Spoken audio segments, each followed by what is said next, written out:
भारत के आजाद होते ही हिंदुओं ने गौवंश की हत्या पर रोक लगाने की मांग की थी, परंतु नेहरू सरकार ने इस पर ध्यान नहीं दिया। 1964 में नेहरू की मृत्यु के बाद कुछ हिंदू नेताओं ने गौरक्षा को लेकर मांग की और इसके लिए संघर्ष करना प्रारंभ किया।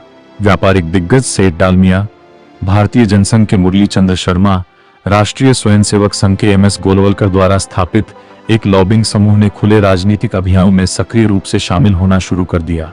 जल्द ही यह मांग सारे देश में विमर्श में शामिल हो गई। 1965 के अंत में दिल्ली में एक बैठक हुई जिसमें 4 में से 3 प्रमुख शैव शंकराचार्य, दर्जनों महंत और विभिन्न धार्मिक आदेशों के अन्य तपस्वियों ने जनता को संगठित करने के लिए एक राष्ट्रव्यापी अभियान में अभिन्न भूमिका निभाने का वादा किया और स्वामी करपात्री को संयोजक चुना गया।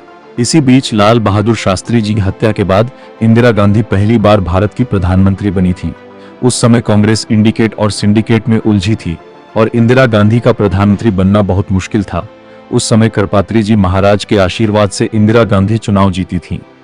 इंदिरा गांधी ने करपात्री जी महाराज से वादा किया था, चुनाव जीतने के बाद गाय के सारे कत्लखाने बंद हो जाएंगे। प्रधानमंत्री बनने के बाद मुसलमानों और कम्युनिस्टों के दबाव में वे आकर अपने वादे से मुकर गई।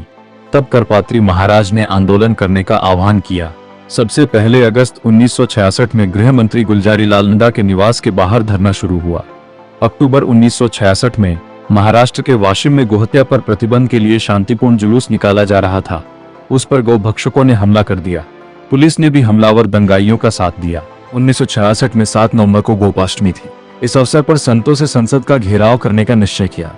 आंदोलन में गौहत्या पर प्रतिबंध के साथ महाराष्ट्र के दंगाइयों को गिरफ्तार करने की मांग की गई। मोर्चे का नाम सर्वदलीय गोरक्षा महाअभियान समिति रखा गया। 7 नवंबर को पूरा दिल्ली का बाजार बंद रखा गया था।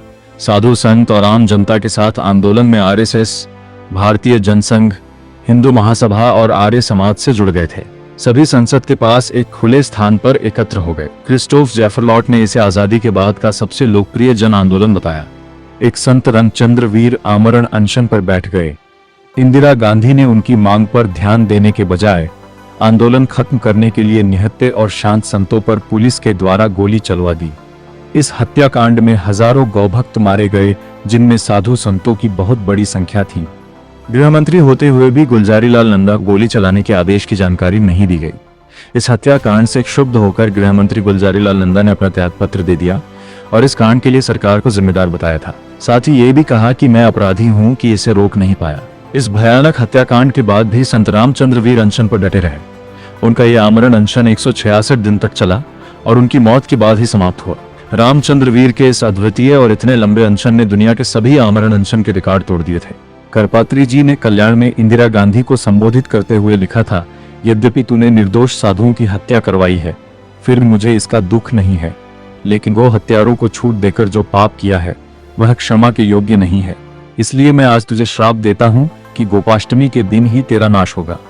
इस घटना के बाद इंदिरा गांधी ने RSS के किसी भी कार्यक्रम में सरकारी कर्मचारियों के शामिल होने पर प्रतिबंध लगा दिया। 1984 में जब इंदिरा गांधी की हत्या उनके अपने अंगरक्षकों ने की थी, उस दिन 31 अक्टूबर को भी गोपाष्टमी ही थी।